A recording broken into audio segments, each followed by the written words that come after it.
doing? So we are adopting a technique that is called a partial pivoting. So in syllabus there is a Gauss elimination with partial pivoting. So what is the partial pivoting?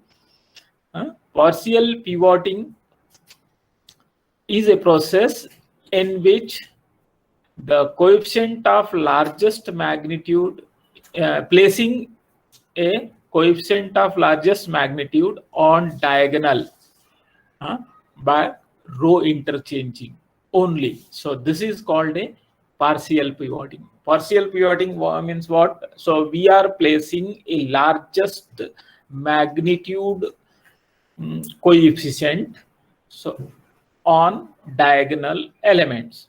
So that is performed by means of row interchanging.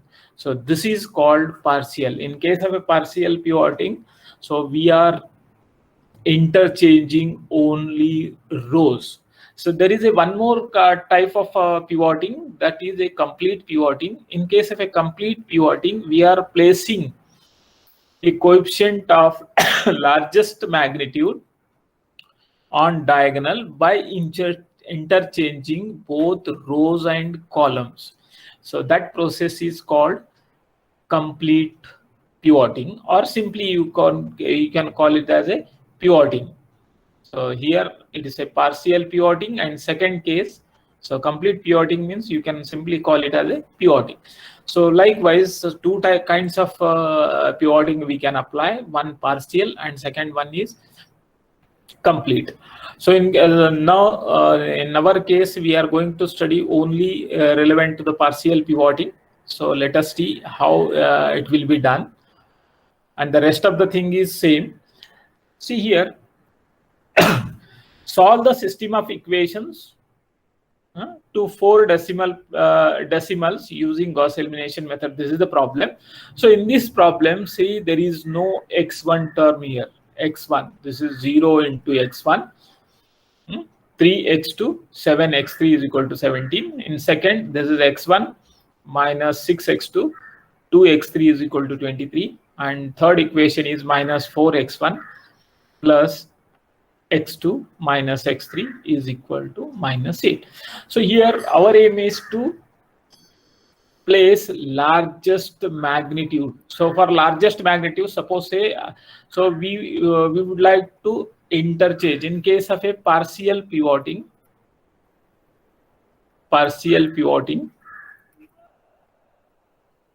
so we are performing row interchange.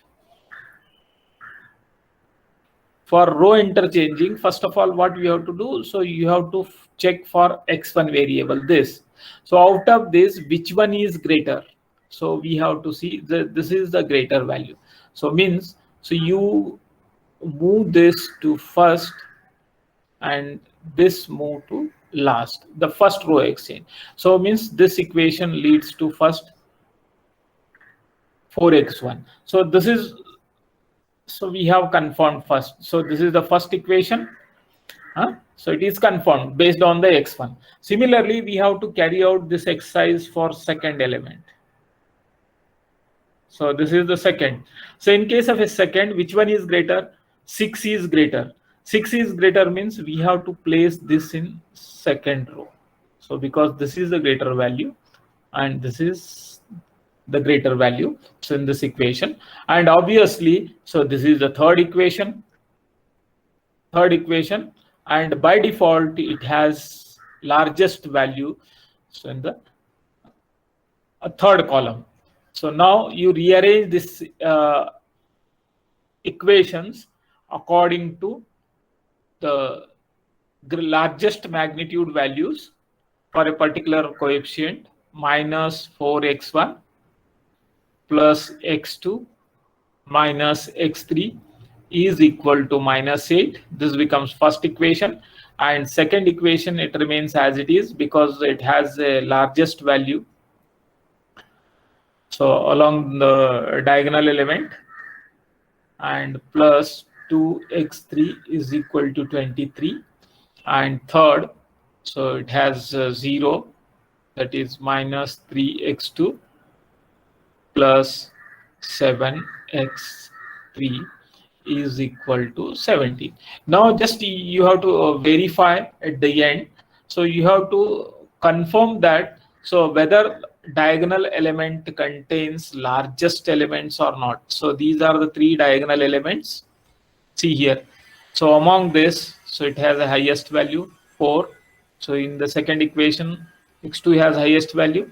In third, so x3 has highest value. So this operation is partial pivoting.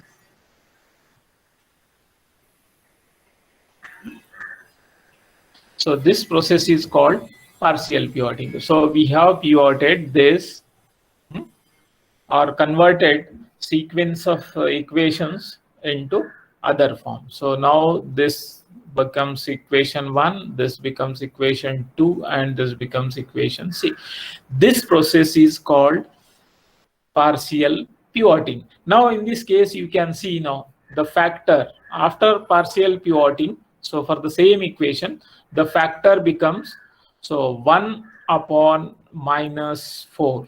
So that is equal to 0.25 minus 0.25. And now in this case, so the first case factor is equal to 1 upon 0. So this is infinity. So this leads to problem in computations. Therefore, so what we have to do? So we have to rearrange the equation in a such a way that the all diagonal elements contains largest magnitude coefficients.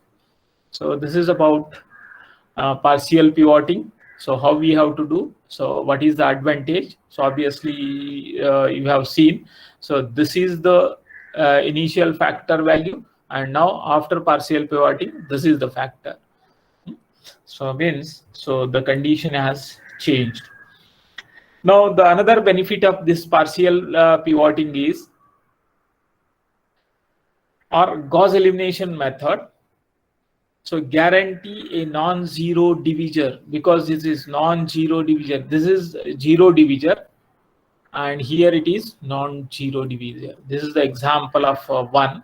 And next, round of errors reduces and accuracy improves.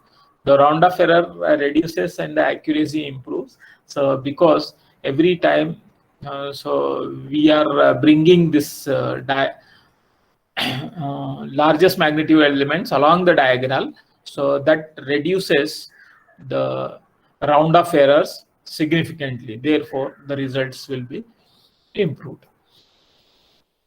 And it has a limitations also.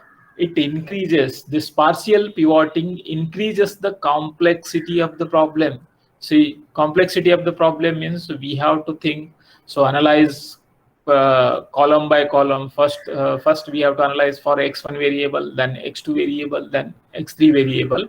So based on the values of coefficients, so we have to exchange these equations. So this leads to a complexity. If only we have 3 equations, then it's okay. If it contains 7, 8, 9, 10 or more, n number of equations, in that case it is very difficult to perform this operation, perform the partial pivoting or simply pivoting.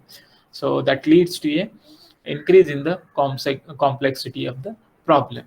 So these things, so you need to remember why we have to apply Gauss elimination. Now once, so you have did partial pivoting, the next for obtaining the solution is as usual. So you use Gauss elimination method, Gauss elimination, and then find the value of x1, x2, x3. This we have learned. So only this part we have not learned. So today, so I'm dealing with this part, and what are the advantages,